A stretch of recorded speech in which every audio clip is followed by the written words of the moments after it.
Hello and welcome to the People, Place and Nature podcast.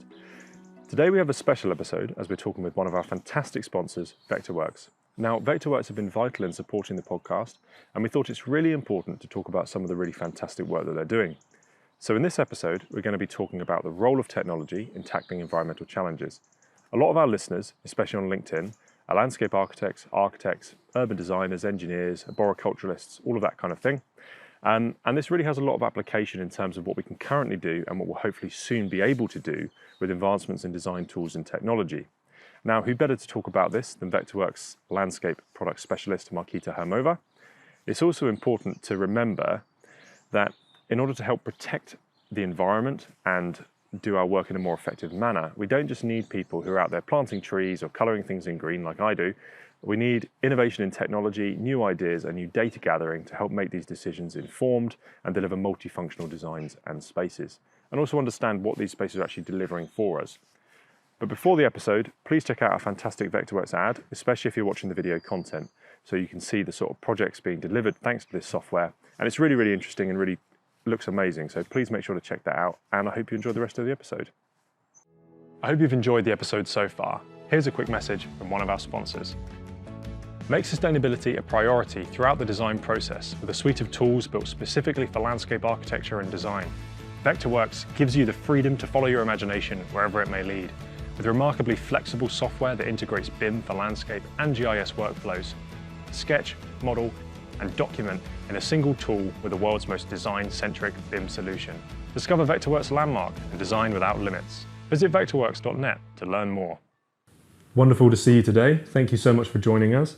This is going to be a really interesting conversation. So first I want to be clear that Vectorworks are one of our sponsors, and we're incredibly grateful for having you as a sponsor because you've supported us and allowed the podcast to be everything that it is.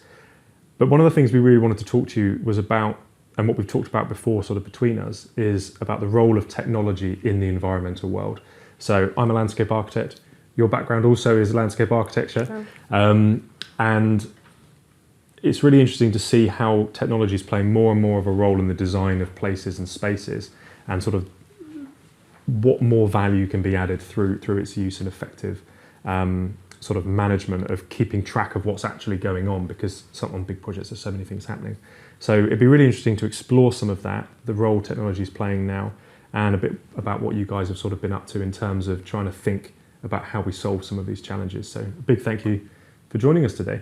Well, thank you for having us here, because obviously it's great to have you here as well. It was, I think we all know that for probably a few centuries now, humans are impacting negatively or positively landscape and I think the built environment around. And we can argue if it's always positive or if it's always negative. We can look at the shortcomings, and we can also look at the things from the longer perspective.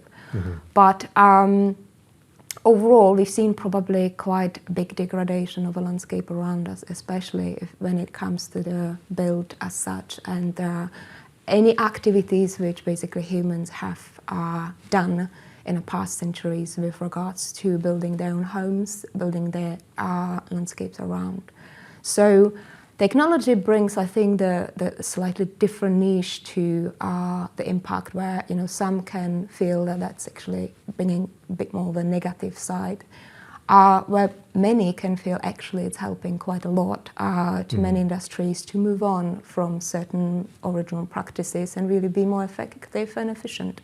And I think that's where Vectorworks really see the potential and see really the challenge as well. So landscape architects are architects, and I think overall the disciplines which we would probably all know from the built environment, they obviously have their own challenges. We can list probably a few. We already probably know about the net zero carbon footprint of the projects, how to reduce it, how to really work with the latest legislation. which is dictating quite a lot for landscape architects and architects, as well as heat effect in the urban environments and city centers. Another challenge which I would probably can think of from the landscape's point of view would be the biodiversity gain or biodiversity loss, habitat creation. We can perhaps look at the water management and how efficiently cities are really dealing with rainfall waters. And if we really look at it if we are really looking at it as a resource or as a waste. Waste management is another topic which probably every landscape architect and architect would come across very often when they are proposing any project, where from technology point of view, we see in all these challenges a potential to help with everyday running, help with efficiency of actually getting the plan ready to go through the door very quickly and efficiently. And I think that's where we see the potential, and the collaboration with landscape architects is quite important to us. Mm-hmm. Well, that's it. I think it transcends a lot of practices now, doesn't it, and sort of design professionals, because we're all kind of facing the same challenges, just from a different perspective. So thinking about how we can work together and collaborate more as well is really key. And that's one of the really key roles that comes in with technology too. But before we talk too much about that, do we want to talk a bit more about sort of the legislation first, perhaps? Because that's obviously kind of the start of everything, because without legislation, it's very difficult to actually encourage people to make the changes. Obviously, there's some people doing things out of the goodness of their own heart, and they've got aspirations to try and be as sustainable as possible. But unfortunately, a lot of people don't take that view. So do you want to talk a little bit about sort of the legislation side and how that's sort of helping influence the decisions and things that we're taking? Yeah, I think, again, if you would take a coin and look at both sides, one side would be what Vectorworks does really with the legislation. And the truth is that we design all the tools, the digital tools which are coming as part of the every year's package release. They are designed to the ISO standards. So that's one thing which Vectorworks always will watch and will be watching in the future as well. So the standards which every country would have, they would be followed, and we would really try to match the needs of landscape architects with regards to the legislation. Then obviously there is a legislation for the practical use which landscape architects would face daily, and because Vectorworks is I would say, daily really bread and butter type of thing, then we would need to look at that as well. So just to give you, maybe we can start with the example where one of our outstanding client, Pegasus Group, they just implemented project in Wales. The build has been just completed. And it was completed based on a completely new Water Management Act, which was released in 2022, 2021, I think 2-3 years ago. And it was a pilot scheme for Cardiff. It was just in outskirts of Cardiff, not far away from M4. So it needed to deal with the new legislation. There wasn't a project which they could look at, which would be built before. So it was treated almost like a really pilot scheme, how this can all work. And as much as landscape architects, they obviously needed engineers and architects, and the overall collaboration needed to work.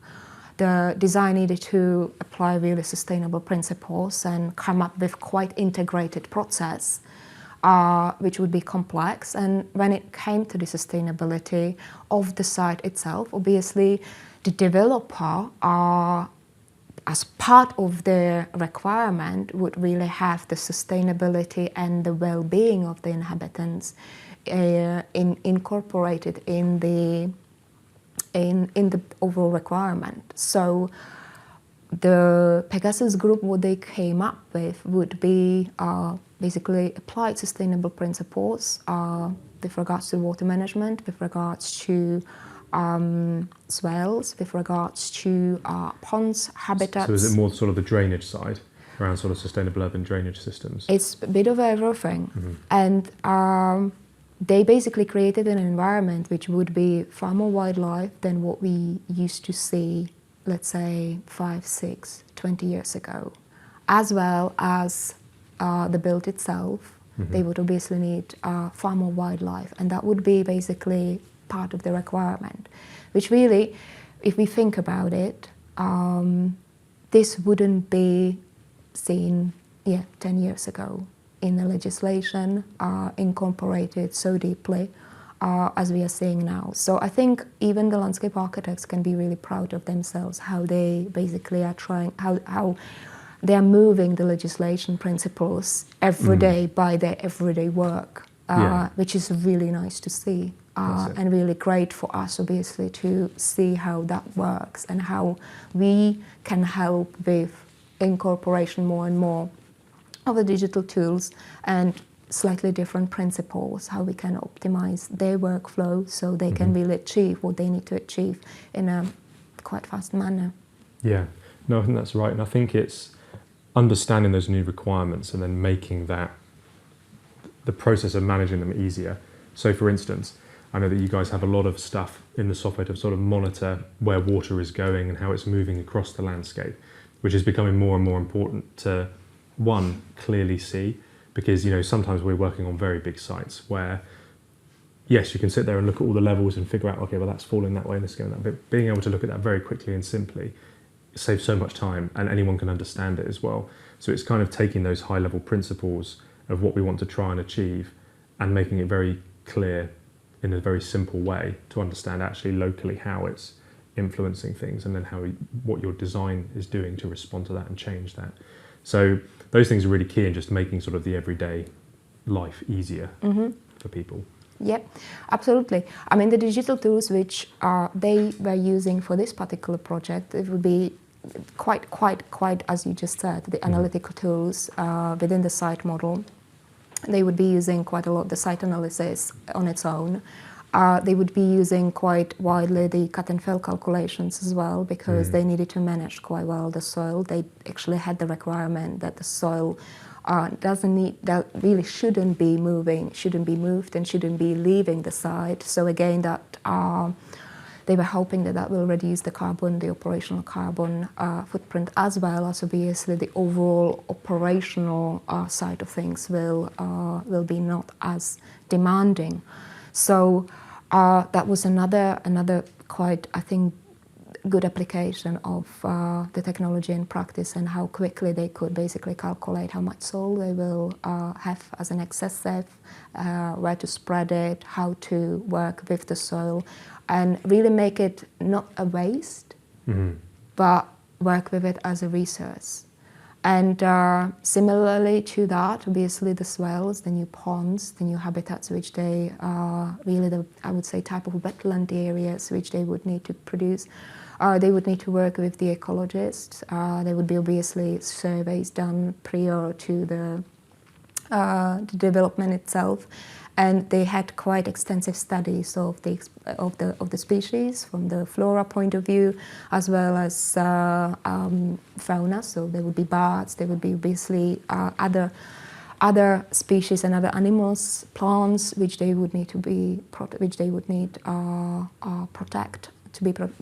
The species would need to be protected, and they needed to work with the site on its own. So again, I think what we are seeing quite a lot in recent times is that we are working with the site conditions rather than modifying the site conditions to our liking and then really making it our home. We are actually creating homes together with the nature, which is again something which probably we haven't seen from the residential developments before, and we are starting seeing it more and more now.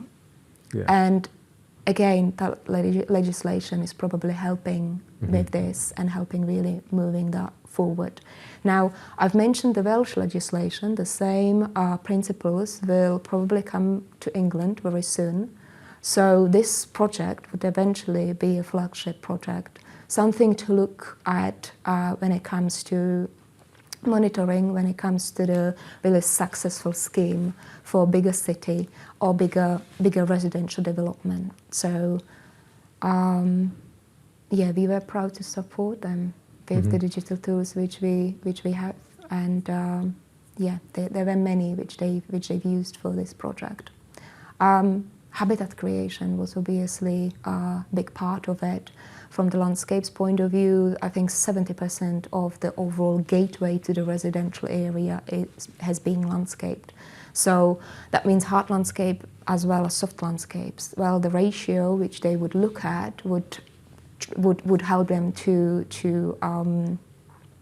create something which will not have as big heat effect, because it's not just heavily built on, but as well as that, it would sufficiently cover the needs of the residents. So, you know, the cycleways, roadways, anything what you really need as a habitat, as a resident for your daily living, would be obviously part of the residential area. However, the well-being would be put in a center of that residential development. So, from the technology point of view, that would mean obviously using landscape areas, quite extensive worksheets which you can have in Vectorworks to create specifications. Really create, I would say, great niche in terms of the plant mix, what would suit to the site, so you can really support the site and really, again, source locally. Work with local suppliers, see basically how that site would turn up with the local flora, and support that local flora which is already there as well. So it's not difficult with the technology, with the everyday use of technology, to come up with a scheme which basically is, I would say, which is really combining, which is getting together, which is creating a good combination with the existing plants and vegetation. Yeah, well, I think going back to some of the earlier bits you mentioned there as well, I always kind of explain the role of landscape architects is to integrate natural and man-made systems.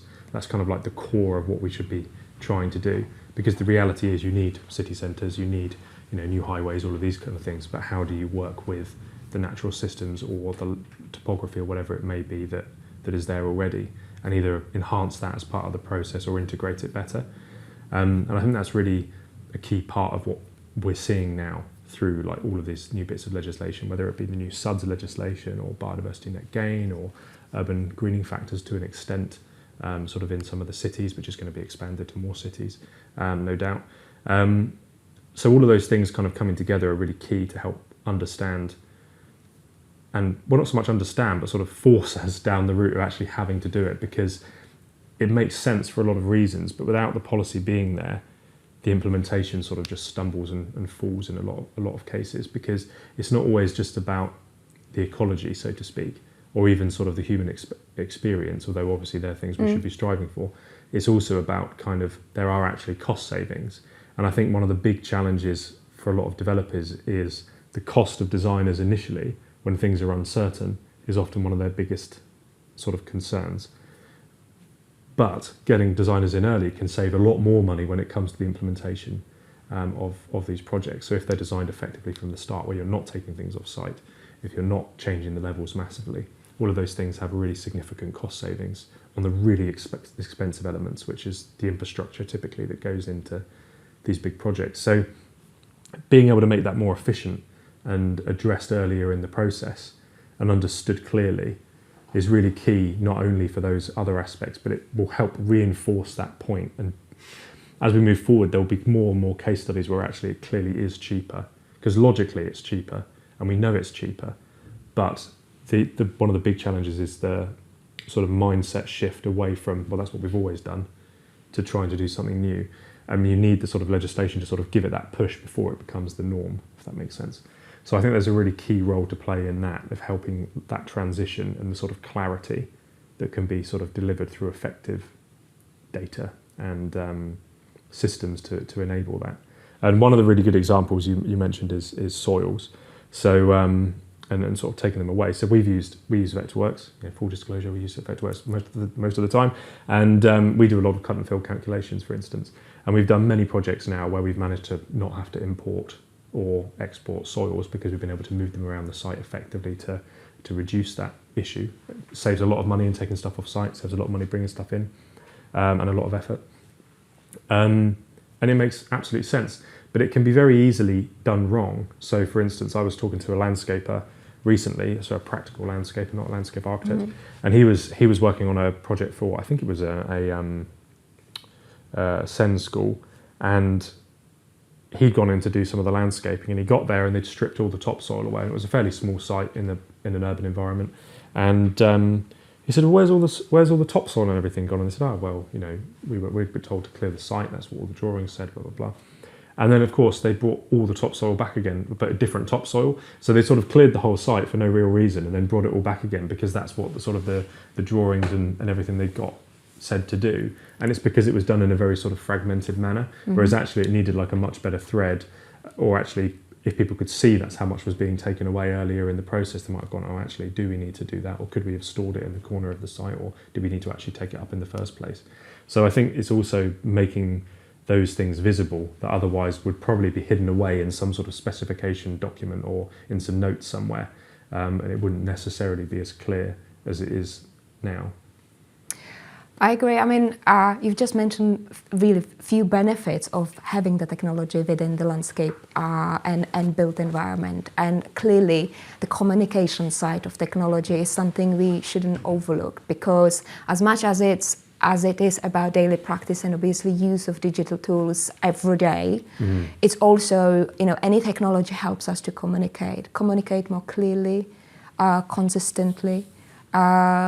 With recent technological advancements, we can see that the BIM modeling is obviously, again, gaining more and more likes, simply because the integrated process of delivery is helping later on to optimize many processes on site. So, as you've just mentioned, obviously cut and fill calculations, to calculate them is one thing, and really have those numbers and be able to work with them is one thing. So the second thing is actually make a really good decision about it. So those decisions which are about the site conditions are obviously coming from the drawing board, from the initial site meetings, site visits, and really from, I think, early decisions. If those decisions are not put in place, then very likely you will end up with a great scheme. Unfortunately, every discipline will create their own scheme. And then to integrate it on site is far more problematic, far more challenging than if everybody works together on one model, gets all the data drafted and driven really from one model, and really sits around one table.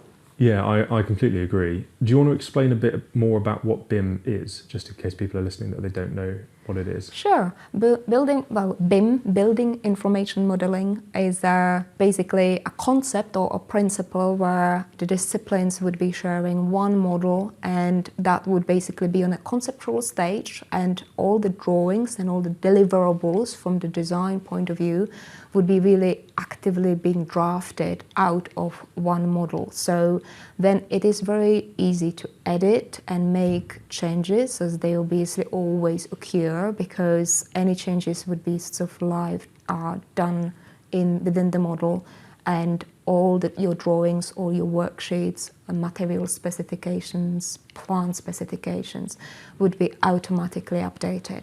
So it is a great way to actually, again, communicate effectively with your client, with your co-workers, with any other, I would say, stakeholders who might not necessarily understand exactly what you need to produce, but they obviously have their own requirements. So to come with data is easy. It's really up to you as a user what niche and what principle or what aspect of that data you will present and how you will present those data. So then we can see very clearly that, for example, the communication between architects and landscape architects, engineers, structural engineers, any professionals who would need to deal with drainage, water, ecologists. Obviously, everybody would be using slightly different software, but the level of integration can be streamlined quite a lot and basically bring quite a significant savings and consistency in work by really doing building information modeling as a core concept of your practice. Now, the question probably is, do I really need it? Mm-hmm. Is it really good for my own practice? Well, obviously that depends on your workflows, that depends really on your own, I would say almost our company's ethos, and how do you, who you are, what do you want to achieve, which projects you are attracted to, what type of work you really want to do. But in terms of the savings of time, in terms of the communication, in terms of, I would say, streamlining that process, driving the design decisions right at the initial stage, design stage, we are finding more and more firms to work towards sort of BIM principles and work with the BIM principles. From a designer's perspective, it is more work, but one, that means more money, so great. But on the other hand, it means more cost for the developers. However, again, as we've sort of talked about, the benefits for the developers is like that longer term sort of cost saving. And there's a couple of other things to BIM, yes, as I understand it. Again, my understanding is limited because I'm not an architect that tend to sort of do this much more than landscape do. But was that also, so one is you get sort of your BIM model, which would then sort of be sold, or the idea, the long-term idea is it's sort of sold with the building. So if you were to buy a building, you would basically have like this BIM model of the building, so you know where everything is. Whereas quite often we go to site and you do a survey and you think, we'll dig here, and you dig there, and you find a pipe and you have no idea what that pipe is for. And no one that's lived there for 50 years has any idea that the pipe was ever put in. So there's always kind of like those problems that sort of arise, and it's to kind of help stop that in the future and add value. And if changes need to be made, you've got all the data there from what's been done. That's recently. Correct, yeah. But then also, the other major thing which we sort of alluded to is a big part is clash detection as well. So for instance, if you've got the landscape architect and the architect working on their own bits that then come together, it can be fairly easy to miss if things don't necessarily line up. For argument's sake, I'll just give a ridiculous example, but if, for instance, the landscape architect's designed sort of all of the exterior and the architect's done the building, and then you put the two together and the levels don't line up, like that'll be really obvious in a BIM model, much more obvious than anywhere else. But also it helps with things like M&E and stuff like that as well, where you've got mechanical, electrical components and pipes and all of those kind of things going in. You can keep better track of where they all are, like I already mentioned. And then it can kind of also lead you to sort of better decision making. So for instance, if you've got lots of pipes and cables and everything going in one area, you start thinking, well, actually, at what point does it become better to have like ducting or whatever else? Whereas previously you would have had all those disciplines doing their own thing, and you'd have to interpret all those different drawings and plans to understand, yes, there's actually loads of these pipes going in there, whereas in this way you could see it almost immediately, and you can make sure there's not conflicts and clashes where they're sort of running or whatever else as well. So it makes that sort of, as you mentioned earlier, the visibility of the process much, much clearer. It supports creativity in the long run as well, because as soon as you enter basically a wider range of disciplines, you very often can be compromised on your design simply because of the other discipline. It's not as easy to incorporate those two together, because you've got that one model, and because everything eventually would run around the building from the baselines. You are more likely, as you said, you're more likely basically to really find out any potential issues in the design stage. And again, BIM, as soon as you do, let's say that there are problems, you can obviously work with them at the design level, which is definitely less costly than on-site. But also, as soon as you make changes, obviously that change is automatically being updated on all your drawings. So then all that manual clicking and handling all those data sheets, which you obviously would have as part of your design, you don't need to really go one by one and update them. You are updating them all at once, which is really that is probably one of the biggest benefits of BIM. So again, it is the communication tool, as we were mentioning before. Vectorworks is in I would think quite unique position, where we've got obviously the integration between landmark and architect. I think again it is one of those core principles which we are seeing in the industry itself as well as internally, where the integration between 2, 3, 4 disciplines is essential, is necessary for successful scheme. And I think people generally like seeing others work and like to collaborate as well. So working with somebody else and really widening your knowledge because you're simply working daily on certain project with others, I think is beneficial for individuals as well. So it keeps really a good habit when it comes to the learning about other things which you wouldn't potentially come across. It's a really good practice from that point of view. That's a very good point. That's a really good point, because one of the big issues that I have is what's the word? Siloed thinking, and I think that's one of the biggest hurdles that I consistently sort of come across. And I guess my job now is sort of moving more into dealing with that, going, right, actually, like, let's take a step back. What's the bigger picture? Like, what are the principles and what's the strategy to try and cut through that and then manage that process? Because there's still many problems where, we'll design something that's great. Of course, it's great. It's the best solution we could have. But then someone else comes in and go, no, because we're looking at this other very specific thing. And it can very easily be that one specific thing can then sort of derail a bigger strategy, when actually it could be incorporated into it if there was more dialogue and understanding of like what the other people on the design team were doing. So that kind of collaboration is also like a major part of this whole process, and the part that has to be factored in more. And I think back in the day, you would have probably had more meetings in person of design teams to sit down and sketch stuff up. I remember when COVID first ended, I went to a few meetings in London where we had meetings with architects and we sat there together drawing solutions, and that hasn't happened again. There's a lot more meetings on sort of Zoom and stuff where we scribble on things, which is really useful, but it kind of still loses something that you would have had, which you can't really replace compared to being when you're in person, which I think is really key, because there's something about being in person. It's just much easier to get a point across and people to understand more about where you're coming from. I don't know if it's the body language or what, but it certainly plays a much bigger role, I think, than people think in actually understanding and seeing what's sort of going on.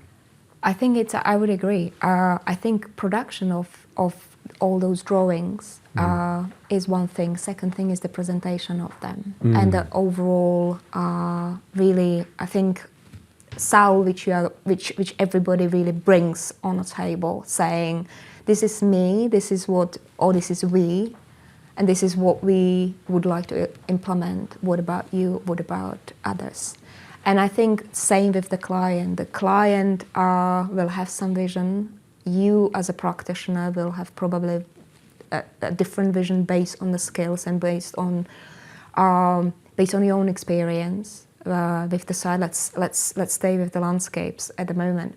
And you know that certain requirements might not be possible to achieve, but you still work with the vision, and you will need to come to the certain point where you both meet, and that's very easy to achieve where you are in a person, but where all those drawings and everything what has been done from I would say the professional point of view, what really your own sort of vision is there on a paper in front of that client, and you've got really good points to discuss. So I think the benefit here is not to cut back the sort of in-person meetings in terms of the communication, because I think they are valuable and they always will be valuable. I think that's part of the human being, isn't it? However, from the production point of view and really from the elimination of the human error within our lives, I think the technology plays quite a significant role, and I think that will continue. We will see these benefits where we are delivering faster, quicker, without errors, and we can communicate with people who are not necessarily in the same country. Absolutely, yeah. We can collaborate much all much professionals easier. in that sphere. I was just going to say that another really good example of that has been some of the, we're not here purely to plug you guys, but another really good example is one of the tools you have, which is where you can sort of drop people into the project, if that makes sense, into the 3D model. So during COVID, we had a lot of community engagement projects that were going on, some of them in Kingston in London. And one of the big challenges is then trying to get across to people what it will feel like to be in a space, or however it may work. So one of the really interesting things that we used, which I'd never seen before or used before, was where basically you can share a link to the project file. People can click on that link and drop into the site. So and they can walk around basically like you would do in sort of Google Maps. Now it's not an amazingly rendered thing, but it's there spatially to give you an idea of like how the site works. And a really good example of where that was incredibly useful was, well, in two ways. One was during COVID, so people can understand, oh, right, okay, that's that building, we're stood here, that there's going to be some trees over there, okay, right, I kind of get it, how it will be laid out. But then when it came to actually talking with the council, they were really worried about access for fire engines down this particular street that was being pedestrianised. And we said, well, it works, we've done it. Here's a plan, here's the tracking to show that a fire engine can drive down here. And they were just like, we don't believe you. So we said, okay. So we stuck a bunch of fire engines and ambulances in the street and then dropped them in so they could actually stand there and see, oh, there's a fire engine there. There's clearly enough room to fit a fire engine in that space. I mean, for anybody else that's seen the project, they think we were sort of modelling some disaster because there was emergency vehicles everywhere. But it was just clear to see that actually, oh, right, yeah, they can actually still drive down here. They can fit there. There's enough space. Oh, right, that's how that works. And it's fairly straightforward because you're drawing it anyway to get some of these things across. All you have to do is add a bit of the 3D element, but then for them to be able to see it straight away and actually walk around it to sort of settle themselves in what the space could be like is really key to sort of drive home their understanding of it. So it works really well for both the sort of the public side, for bringing them along the journey, especially where it's more sort of schematic at that stage still, like loosely rendered, because it's not so prescriptive as like a high-end render, because that's one of the big challenges with community engagement. If you have a really sexy high-end render, they go, oh, so what are you consulting us about? You've already designed it. Whereas if it's more schematic and a bit more vague, there's more opportunity to kind of engage and not fixate on specific elements, like a bin. Very often people go, I hate that bin. We're not going to have that bin there. And you go, no, ignore the bin. The point is, what do you think of the overall project, So it can be really useful for engaging the community in that early stage, portraying ideas, but then also, getting sort of councils and stuff to understand. I think this is quite important. I agree completely. I think it's quite important to really pick up just the right point of detail, the level of a detail based on the client or based on the collaborator or based on really the person you talk to. Because, and again, the technology can help you a lot with this, where in Vectorworks, we've got viewports and viewport styles where really you can generate different styles based on your niche, based on your needs, based on the client, based on really what you're trying to achieve.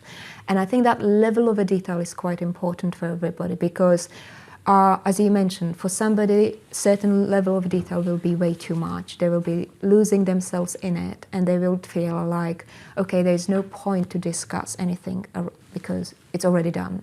Which means you've probably did a very good job as a designer. There's no point of discussion about that or no point of argument about that.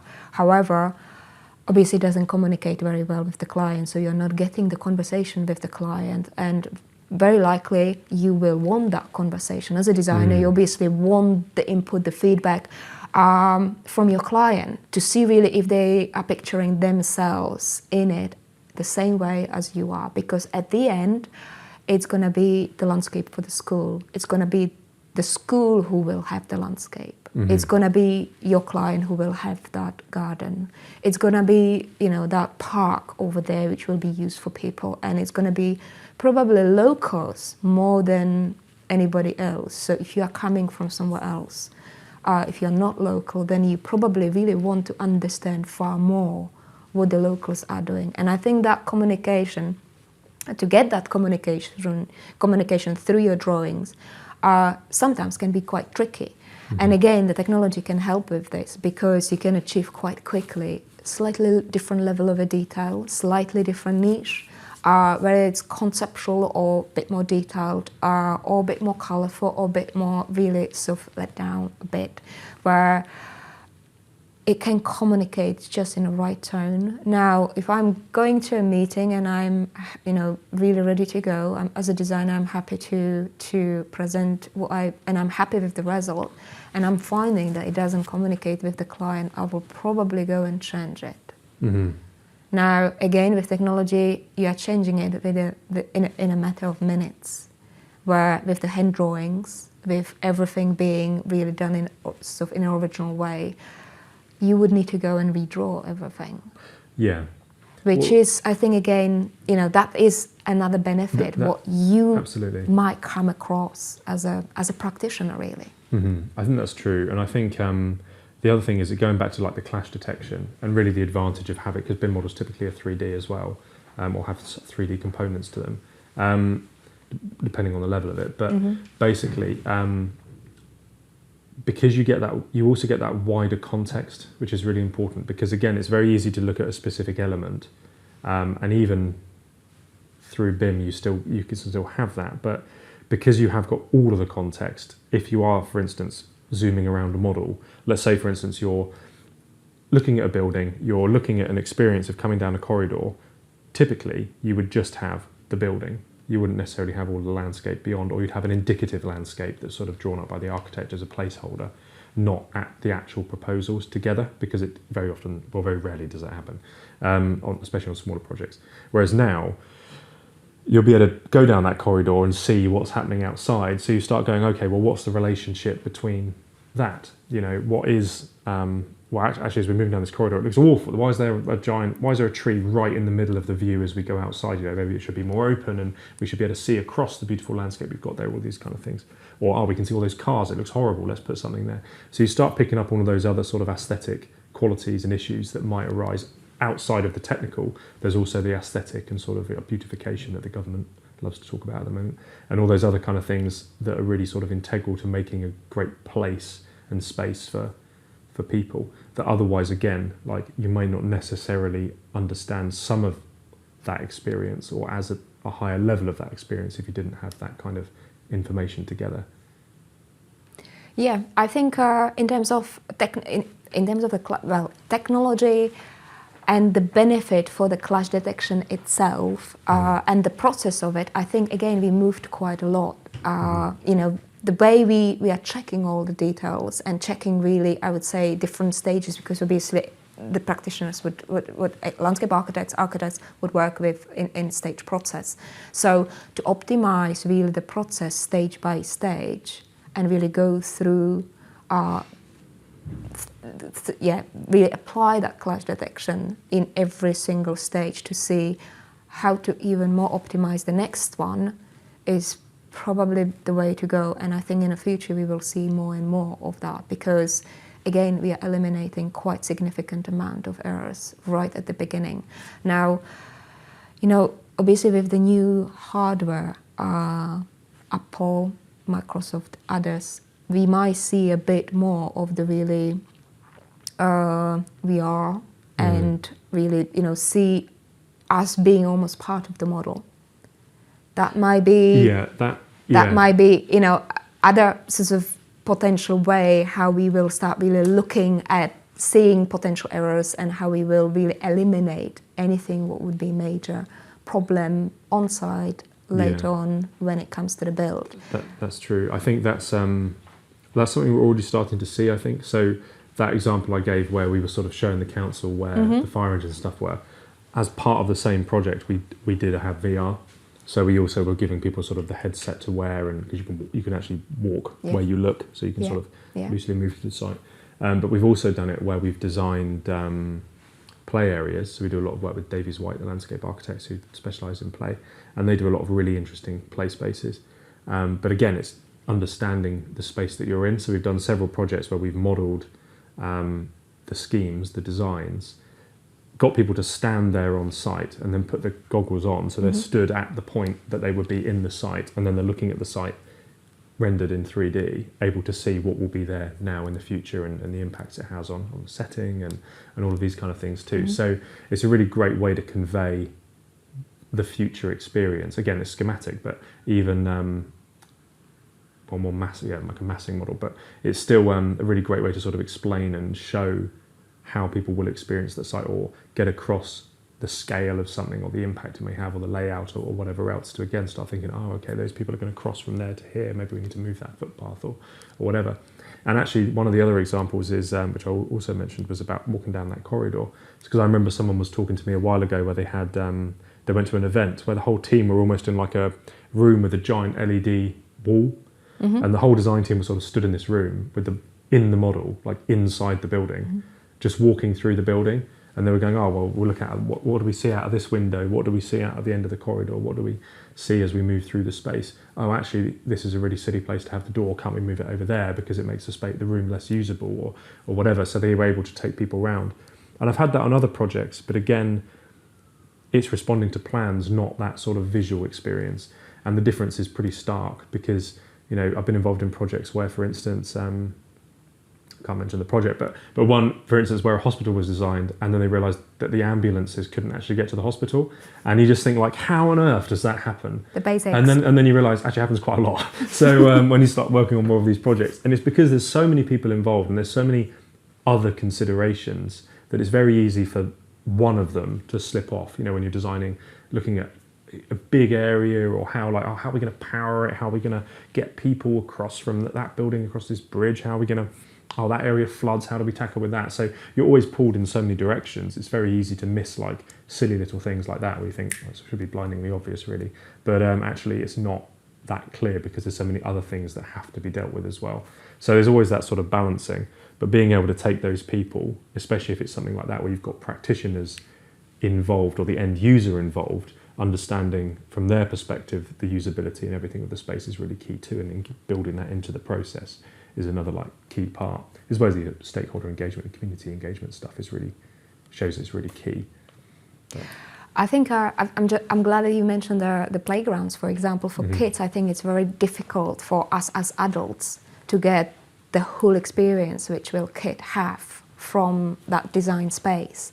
And something like a VR is probably a good answer, because very quickly we can monitor how that kid is moving within the space. You can see it, which parts are probably quite secure and safe, and very quickly the kid will basically work with them. And which parts are probably a bit maybe too difficult, maybe, just not for the right age, or maybe, and I think this again can help with learning. Again, it can facilitate many, I would say, well-being issues especially for kids, and really when it comes to hospitals and when it comes to the facilities which are actually helping people, again, I think that's a completely that is a sector on its own, where we would be looking more on a sort of senses and how people are really reacting through their lenses and through their sense to the landscapes which is around them.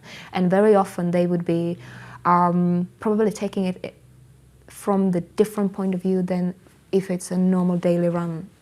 If it's a park, because it is a hospital. They are there for a reason. They got probably a problem, and all the way sudden the life is shifting slightly. And to have landscapes around which would be supportive, where they can really navigate themselves in just the right way, is something which the landscape architect designer would probably think as a first thing. How I can, if I've got a project for hospital, how I can, from the design point of view, draft just the right thing.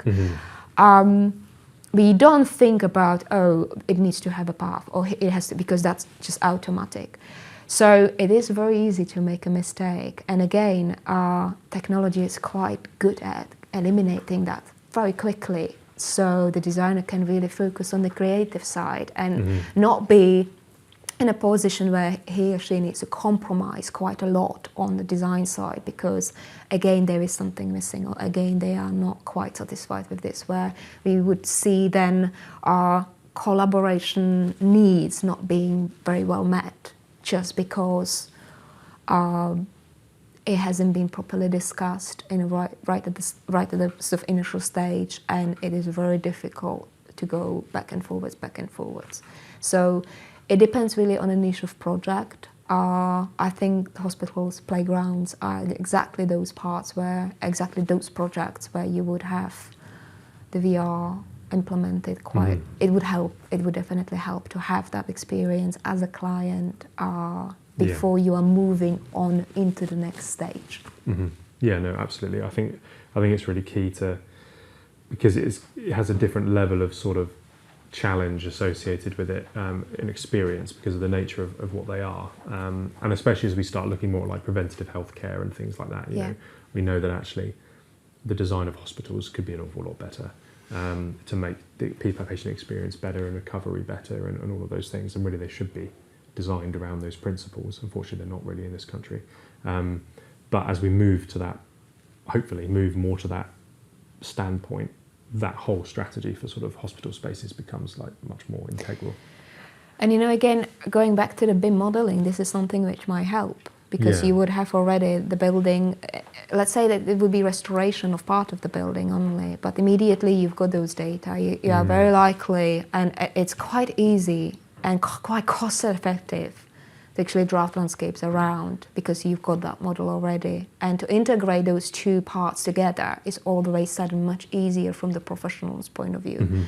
So then maybe the budget would allow all the way sudden, the budget doesn't need to be, you know, for basically there is not a need for another project. It's being a part of the same project, and all the way sudden maybe the costs, because they are not as extensive, the budget would allow for greater landscapes around these facilities. And yeah, I completely agree. I mean, it can be, you know, definitely better than what we are seeing. But very often I think it's the basics which we are seeing, they are sort of done, not anything else. Mm-hmm. Yeah, I think that's true. I think just to go back slightly back to the sort of like more hard tech side, especially around BIM. So for instance, more on the architecture side, talking about its role in sort of understanding efficiencies and things and effectiveness. One of the big, again, I appreciate this might not be your area so much, and nor is it mine, but I know that a lot of the BIM models can also calculate things. I can't even remember the term now. Is it U values or K values or whatever it is for the architects deal with around sort of the thermal properties of walls and things like that. It's so that, you know, you can draw your wall, you can design your wall, draw it in, and then it will tell you what the value of that wall is. So as you're sort of drawing the building, you're sort of getting that data straight away as to actually the thermal values and properties of it. And, you know, then eventually you can start factoring in things like costs and quantifying the materials as well. So all of a sudden you've got, okay, right, we've drawn our walls. We know how much material there is. So we know the cost. So we know the thermal value, which means we know how much energy we're going to need to heat it and all those things. So all of a sudden, like just from drawing a wall, you're building up all that additional information that you need. And that obviously applies to the landscape too. If we're drawing a driveway, if you've detailed that up in the system, it will tell you how much hardcore you need to go underneath it, how many pavers there are, all of those kind of things. So I don't know how much you know about that or have gone into that, but to me, that's very much the future, and what I've talked to a lot of people about is like being what we need. You know, if I'd as a designer typically use the same paving for car parking spaces, for instance, because we've got to have lots of those going in property developments. Once you've designed it once, that's it. You know, you're minimally going to change that specification, but then every time you use it thereafter, you've got all that data that you need about all those quantities and everything that will be really helpful. And I think people talk a lot about AI taking jobs, but I think this is another aside here, but I think it's interesting to explore as well the impact of that, because I was talking to some quantity surveyors recently, and I was just sort of thinking, how secure a job is that? Because actually, as we move to more and more of this tech, more and more of that can be done within the tech. I mean, we do a lot of our own quantity stuff now, because we've already got all the areas of everything, you can calculate it fairly quickly, but that's becoming more and more and more and more efficient all the time. So even ignoring AI, like just the better technologies that are coming out, it's becoming clearer and easier to understand actually what can be implemented, the costs and everything that was associated with it. So I don't really know what my question is to you here on this, but it's just a very interesting point that I've sort of come up against or to quite a few times lately, and it seems to me to very much be the future, because going even more back to the start of the conversation, it's about, you know, using technology for sustainability and thinking of carbon, but all of that is designing out waste as well. You know if you're getting that done correctly, you know how much you need. Okay, there might be a few bits broken here and there, you need a bit extra just to be safe, but actually it removes a lot of guesswork from the whole process. Yeah, it absolutely does. I mean, going back to the buildings, I think that would be somebody else, my colleague in architecture, that he would be definitely far better than myself to talk about energos and buildings and heating and how basically the walls needs to be optimized from that point of view. But just the way you've mentioned it, just the way you structure it, is very much the same way as you would calculate the carbon footprint for the buildings. And you know, we obviously do want to calculate carbon footprint for the landscapes as well, and we can. And again, we've talked before about the legislation. You know, it's obviously heavily implemented in the legislation, and we all know where we are aiming. Now, the reason, the question is how we really will get there. And I think it's step by step, little by little. So if really everybody does their own share, you know, even it might not necessarily be the landscape architecture only or architecture only. Obviously, build is, I think, doing something about 40% of the overall carbon emissions when it comes to the really industry on its own, which is obviously quite significant amount. So is that operational carbon? Yeah, that is operational carbon. So, you know, we can start really unfolding we can really start unfolding carbon based on the layers and based on the way we've got it all structured digitally, because it's easy to quantify everything, it's easy to monitor. So Vectorworks now have the embodied carbon footprint calculator for the architectural side, but you can also use it for the landscapes. So, and all what you need is really to know your materials, what exactly you will be using, where does it come from, what sorts of production it went through in terms of the manufacturing process, what has been, which really you should be given by the manufacturer itself, and then you are ready to go. And again, that's a package which might be seen as a nice to have rather than an essential facility for a designer or landscape architect. But effectively, it's if you do the maths, you can probably change your mind in a fairly easy way, just in the initial stage, becomes the number before the number is gonna sort of hit certain targets. So I think if every project got around at least some sorts of detail of the figure, and we really do our maths, we might come up with a solution from the carbon point of view, which is very different than what we originally thought. And making this available to broad audience, where you don't need your own research, or you don't need your own team to do the calculations for you, or you don't need to subcontract it. You don't need to go to the specialist. I think that's again a big advantage. So offering this as part of Vectorworks package for us was a great news. So again, it's something which we are hoping that the designers will be using more and more and more in order to design far more sustainable landscapes when it comes to the operational carbon and embodied carbon. So again, the way the calculator works, it's looking at the whole process. It's looking at the whole sort of carbon life cycle when it comes to calculation. So it's not just your own project on the carbon on site. You know, how you really handle the hardscape, how you really handle the materials on site, and where does it come from, but also how it's been manufactured, and also if we would go back to the buildings, for how long that building was in use, and how often did you need to repair it, what were additional sorts of requirements before it really get into the landfill and before it became a waste. So it is really the whole product life cycle which we are looking at, and that's now part of the Vectorworks package. So we are hoping that as a tool, it will become basically widely used, and landscape architects who would normally have a big problem to calculate these things. And again, they would probably do it manually, Excel sheets, spreadsheets, or they would need to incorporate it in their workflows as an extra cost and subcontract it. All the way sudden it's available. And again, it's designed with sort of legislation in mind. So it follows that overall concept, which we all are hoping to achieve. Yeah, I think it's very interesting, the layering of information that can be fed in, because let's say let's use a tree as an example. If you're able to specify a tree and say, okay, we're going to put this tree in here, you'll be able to know, okay, well, this is the type of tree, this is the form, that then informs your 3D. But then also if you're able to input like the cost of that tree, and then the carbon used to create the tree, because obviously even though it's taking up carbon, it's still got to be delivered and all this kind of thing. But then actually also the carbon it's going to take in over its lifetime, whatever its projected lifetime might be. You can slowly start building that picture as well for like potential carbon savings. So for instance, we've got many projects where we're looking at sort of BMG uplift and things like that. But it's going to be really important to understand actually what's the carbon storage aspect of that too.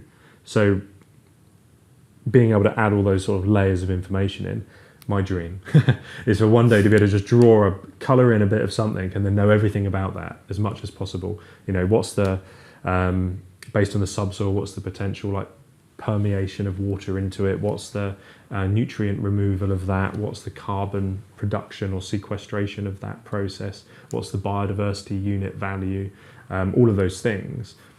Once you get to that point, it's game changing in terms of like design and strategy and all of these things, and it becomes much easier to compare your solutions depending on the outcomes that you want, as you say. Because at the moment you can look at data sheets and go, oh well, that's less carbon than that, and it's very challenging.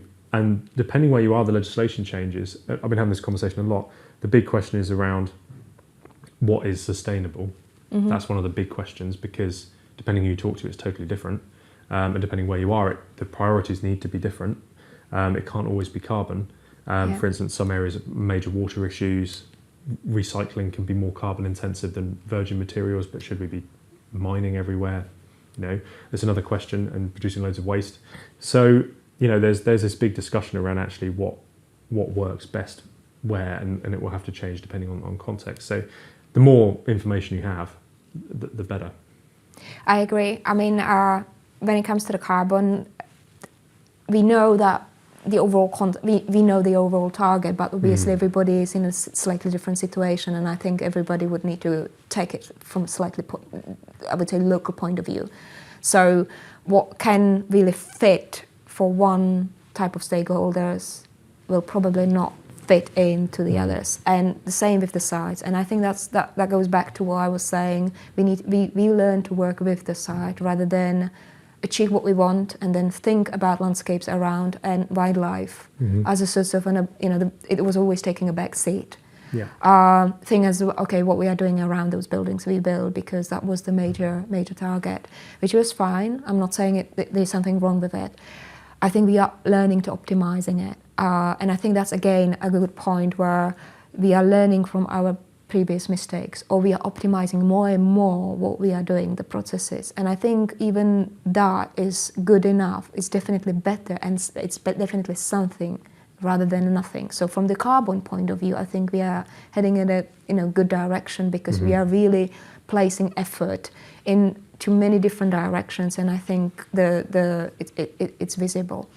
But there are obviously, as we were talking at the beginning, there are other challenges. It's not just about the carbon, and many sites might have been, if you've got waterlogging problems, you probably your first, that's your problem. It's not a carbon which you will be looking for. So then you definitely need to look at the drainage. You probably will start looking at SATs and permeability. You probably will not want as much hardscapes. It will be just the essential roadworks, cycleways and everything. And you really will, go to the direction of sustainable water management, where you would be working with probably water budget, where you would probably, really look at sustainable drainage, and you would probably work with plant species which would obviously help, and they would obviously thrive in that environment as well, rather than to basically design something which is aesthetically pleasing, and that's what the client will like. It will probably go a bit more into the discussion. This is what's more sort of achievable, sustainable from the long run. From the maintenance point of view, it's going to be easier to maintain it. It's going to be more sustainable. And when it comes to the overall carbon sort of sequestration, those 2 or 3 or 4 trees will probably do better than thinking about really high-tech, efficient way of carbon sequestration in another. That's it, and it's and then there's sort of another layer as well, isn't there, of like stuff that's the big challenge is there's a lot of stuff that's almost intangible and very difficult to easily calculate. So for instance, with tree planting, using trees to help shade buildings, great advantage of deciduous trees. They have leaves in the summer when it's really hot, so they shade the building. You don't need as much air conditioning or whatever else it may be. And in the winter, they lose the leaves, so more sun can get to the building, so it can be warmer in the winter. And there's a lot of those sort of intangible, well, it's not intangible, but it's much harder to calculate those sort of benefits and knock-on impacts on surrounding things that sort of are important to sort of be understood too. And then also there's, what's the other one I was going to mention? I can't remember, I had another example and I've forgotten it. But, urban heating. So you were talking earlier as well about the urban heating effect. It's also understanding, eventually, hopefully, we can understand a bit more about when you're designing these things. Okay, how much is that going to impact the temperature of this space? Because it's a massive growing problem. I can't remember how many deaths they estimate per year from it, but it's really quite shocking when you realise how high it's supposed to be. Well, let's be honest. Who likes to go to the city centre when it's really hot? Well, exactly. It becomes an economic case for we talk a lot about restoring high streets and stuff like that. No one's going to want to go there because it's going to be roasting. I was talking to someone yesterday who we had on the podcast before, Ollie. I had a meeting with him yesterday, and he was saying that some of the projections he's seeing now, I think it was Ollie, for urban heating, they thought by 2040, 2050, London would be 45 degrees temperatures in the summer, in peak summer. They now think it's going to be 2030s.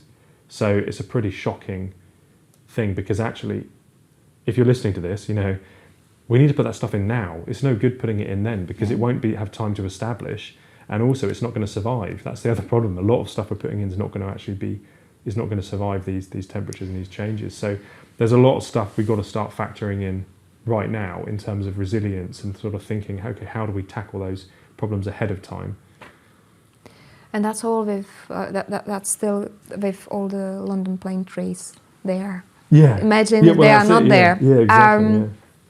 Well, Vectorworks, one thing which we have for the obviously you can always get a ratio between hardscapes and softscapes, and I think that's very easy to calculate in Vectorworks because you've got pre-formatted worksheets for this. So you can really gain quite valuable information about your landscapes areas and the hardscape areas, quantify easily both, and then really produce the ratio. So it's not difficult. And again, if you change it, then you just change it. The ratio will get automatically calculated for you. So you see, obviously, then you can plot it against any measures which would be local or certain policies of the councils directly, boroughs in London, which you would be working with. So that's I can believe that would be definitely helpful. One thing which we see quite often is using the Heliodon tool, which is basically a tool helping you to really animate the shadows. As soon as you've got tree planting and also other buildings,